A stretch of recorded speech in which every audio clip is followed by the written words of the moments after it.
REFOHCUS project works with communities to talk about science through the lens of the COVID-19 pandemic. Not surprisingly, one of the topics people are confused about is antigen tests.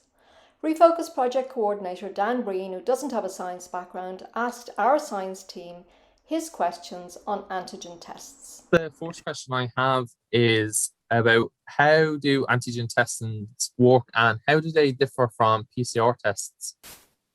Yeah, I can take that one, Dan. So they're two very different tests, but they're obviously both there to try and pick up bits of virus. So the PCR test, so if you imagine a virus, this virus is effectively a bag, okay? So on the outside, it has protein bits and some fat, and on the inside, it has its genetic material.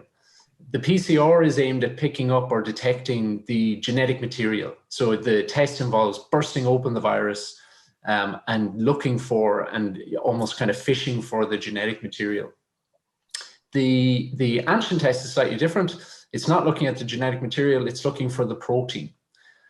So that bit on the outside of the virus. Now, the big difference between the two of them really is that with PCR, you can amplify the genetic material. So if there's a tiny, tiny amount of it, you can put it through cycles of amplification. So you're almost kind of multiplying it. So it means that you can detect even the tiniest amount of the genetic material. So it's very, very sensitive. The antigen test doesn't work like that. It basically just fishes through what you give it. And if it's able to, it'll detect the bit of protein that's there.